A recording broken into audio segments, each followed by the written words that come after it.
प्रिय भैया बहनों, आज हम सभी कक्षा सप्तम में विज्ञान विषय के अंतर्गत पाठ 7 में ही उसके 7वें भाग की चर्चा करेंगे, 7वें टॉपिक की चर्चा करेंगे, जिसका नाम है जल संरक्षण। जल संरक्षण क्या है, इसके बारे में हम सब चर्चा करेंगे और समझेंगे कि किस प्रकार से जल संरक्षण होता है। जल संरक्षण का अर्थ है जल के प्रयोग को घटाना एवं सफाई, निर्माण एवं कृषि आदि के लिए अवशिष्ट जल का पुनः चक्रण करना, रिसाइकिल करना। पुनः चक्रण मतलब कि फिर से जो गंदा पानी है उसको क्या करना, शुद्ध करके उसका उपयोग करना। इसको हम क्या कहते हैं, रिसाइकिल करते हैं।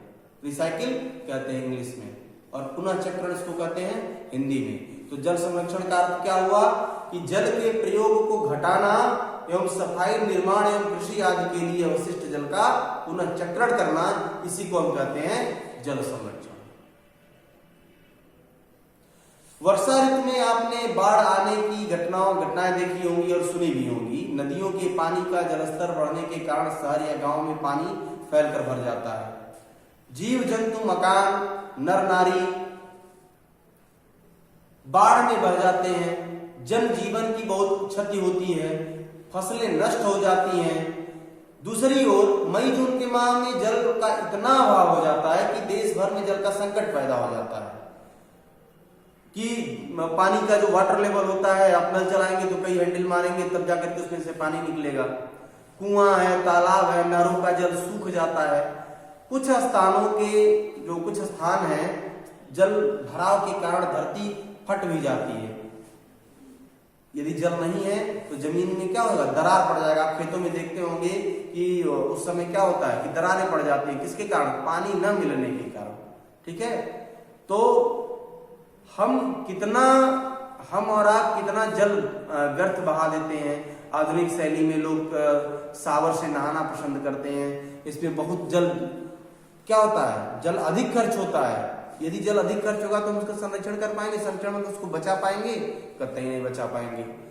इसकी अपेक्षा हमें बाल्टी में पानी भर कर नहाना चाहिए ताकि हम क्या करें, जल को संरक्षित कर पाए।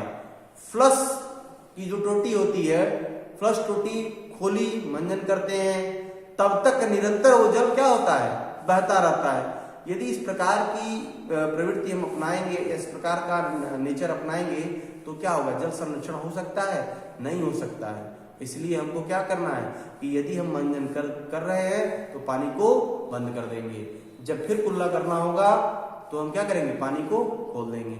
अनजाने में आप समझ नहीं पाते कि कितना जल हम और आप मिल करके बहा देते हैं, व्यर्थ कर देते हैं। लगातार जो भू जल है, यानी भूमि का जो जल है, उसका स्तर कम होने के कारण भविष्य में हमें जल संकट का सामना करना पड़ सकता है। इसलिए हमें अपनी गतिविधियों में जो कमी लानी चाहिए वो हमको लानी पड़ेगी। यदि हम नहीं लाएंगे तो क्या होगा, अपने नेचर में परिवर्तन करना पड़ेगा, जल को संरक्षित करना पड़ेगा। यदि नहीं करेंगे तो जल का संकट हमारे सामने पड़ सकता है। इसलिए जल की बचत या जल का संरक्षण करना अति आवश्यक है। प्रतिवर्ष 22 मार्च को हम विश्व जल दिवस के रूप में मनाते हैं। ठीक है, अब दूसरा जो टॉपिक है आपका, उस टॉपिक का नाम है जल संग्रहण, वाटर हार्वेस्टिंग कहते हैं इसको। ठीक है, जल संग्रहण। जल संग्रहण का मतलब होता है इकट्ठा करना।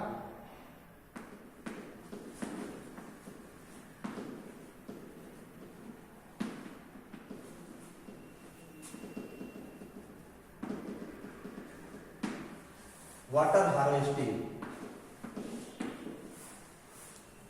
अब जल संग्रहण क्या होता है, जल संरक्षण का मतलब जल को बचाना, उसको अधिक खर्च न करना। ठीक है, लेकिन जल संग्रहण से क्या तात्पर्य है, जल संग्रहण का मतलब कि कहीं से पानी आ रहा है, उसको अपने पास क्या कर लेना, संग्रहित कर लेना, उसको इकट्ठा कर लेना। उसी को हम क्या कहते हैं, जल संग्रहण कहते हैं। वर्षा के पानी का बाद में उत्पादक कार्यों में इस्तेमाल के लिए इकट्ठा करने को वर्षा का जल संग्रहण कहा जाता है। किसको, किसका, कि वर्षा के पानी का, जो बारिश का पानी होता है, बाद में यानी वर्षा का पानी आया, हम ऐसा कोई सिस्टम बना दिए, ड्रेनेज बना दिए, तो क्या हो गया, उसमें पानी इकट्ठा हो गया और उसका बाद में उत्पादक कामों में, उत्पादक से फसल सींचना है, ठीक है, सब्जियां उगानी है, इस तरह के कामों में इस्तेमाल करने के लिए जो पानी इकट्ठा करना होता है उसी को हम क्या कहते हैं, जल संग्रहण कहते हैं। आपकी छत पर गिर रहे बारिश के पानी को सामान्य तरीके से क्या करेंगे आप, इकट्ठा करने का काम वर्षा का जल संग्रहण कहलाता है। वर्षा जल संचयन, इसकी दूसरी परिभाषा इस प्रकार से दे सकते हैं कि वर्षा जल संचयन वर्षा के जल को किसी खास माध्यम में संचय करने या इकट्ठा करने की प्रक्रिया को क्या कहते हैं, जल संग्रहण कहते हैं। ठीक, इस प्रकार इसकी परिभाषा दे सकते हैं। दूसरी बात है कि क्या आपने कभी ध्यान दिया है कि वर्षा जो है, वर्षा ऋतु में गिरने वाला जल कहाँ जाता है? आप कभी सोचे इस बारे में कि जो वर्षा ऋतु में जल होता है वो गिरने के बाद कहाँ जाता है? तो ये जल कहाँ जाता है? ये जल जो है, यह जल नालियों में बहकर सीवर में व्यर्थ हो जाता है। सीवर माने जो गंदगी का पानी होता है उसमें व्यर्थ हो जाता है। यही जल सड़कों और मोहल्लों में भरकर जाम लगा देता है, कभी कभी घरों में भी भर जाता है। सोचिए पूरी वर्षा ऋतु में पूरे देश में कितना वर्षा जल व्यर्थ रह जाता है। तो इसी बारे में हम जल को कैसे उपयोग में ला सकते हैं, इसी पर हम बताते हैं कि किस प्रकार से उसको इकट्ठा कर पाएंगे। आप क्या करेंगे कि घर की छतों के चारों कोनों पर प्लास्टिक के मोटे पाइप लगा दीजिए और जमीन पर खाली पड़े हुए स्थान में एक तालाब, गड्ढा, एक टैंक बना दीजिए। ठीक है, पाइपों के द्वारा छत से नीचे उतरे हुए जो जल हैं क्या होंगे, जल गड्ढे में भर जाएंगे। 3 माह की वर्षा में कितना जल एकत्रित होगा इसका अनुमान आप लगाइए। इस जल का उपयोग आप बागवानी में, शौचालय की सफाई में, उसकी सफाई करने, फर्श को धोने में, पशुओं को नहलाने में आदि कार्यों में प्रयोग कर सकते हैं। आप ऐसे कामों में इसका उपयोग कर सकते हैं। आप ऐसे और उपाय द्वारा जल